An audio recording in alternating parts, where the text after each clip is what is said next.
ബാബു എന്താ പരിപാടി? എന്നാ ബാബു എന്നെ വിളിച്ചത് എന്തിനാ വെച്ചാൽ ഇതാ നമുക്ക് കുറച്ച് ബോക്സ് പൊട്ടിക്കാം. ഓ കിടിലൻ സാധനം ഒന്നുള്ളോ? വന്നിക്കണേ അടിപൊളി സാധനങ്ങൾ, കളർഫുൾ സാധനങ്ങള് ഒന്ന് നോക്കിയാ. ഇത് നമുക്ക് ആൾക്കാർക്ക് എത്ര കൊടുക്കാം? നമ്മള് 550 വേണ്ട, നമുക്കൊരു 400 റുപ്യ കൊടുക്കാം. 400 റുപ്യക്കോ? 400 റുപ്യ കൊടുക്കാം. ഭ്രാന്തായോ? ഈ സാധനൊക്കെ 400 റുപ്യക്കോ?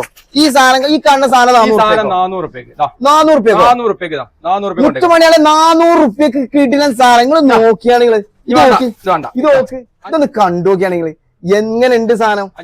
ഇത് 750 ഇജാതി സോളും ഇങ്ങോട്ട് നോക്കി, ഇജാതി സാധനങ്ങൾ 750 റുപ്യക്ക്. എന്നാ ഇത് മാത്രമല്ല കേട്ടോ, ഇതാ ലോഡ് ഇങ്ങനെ വന്ന് പൊട്ടിച്ച് വെക്കുകയാണ്. ഇതിവിടെ കേട്ടിട്ടുള്ളൂ, ഒരുപാട് സാധനങ്ങൾ വന്നിട്ടുണ്ട്. ഇങ്ങോട്ട് പോന്നോളി മുത്തുമണിയാളെ, കണ്ടാളി സാധനം ഇഷ്ടം പോലെ കുന്നുകൂട്ടിട്ട് ഫ്രഷ് സാധനങ്ങൾ. ഈ ഇതൊക്കെ നോക്കി, ഇവിടെ ഒന്ന് കൊടുന്ന ഇതൊന്ന് കാണിച്ചു കൊടുത്താ ഈ സാധനങ്ങളാണ് കാണുന്നത്. നോക്കി ന്യൂ ബാലൻസ് മുതലിതാ കാണിച്ചു കൊടുക്കതാ 750 കൊടുക്കാണ്ട് 750 കണ്ടാളിട്ടോ. ഈ സാധനങ്ങളൊക്കെ വാങ്ങാൻ വേണ്ടിട്ട് ഇങ്ങോട്ട് പോകുന്നോളി. അഡ്രസ് ഒക്കെ അറിയാലോ. എന്നാ ഒന്നും കൂടി ഞാൻ മഞ്ചേരി കൊണ്ടോട്ടി റോഡിന് കയറി കഴിഞ്ഞാൽ തുറക്കൽ ഫ്ലിപ്കാർട്ടിന്റെ ഇംപെക്സിന്റെ ഓഫീസിന്റെ തൊട്ടിപ്പുറത്ത്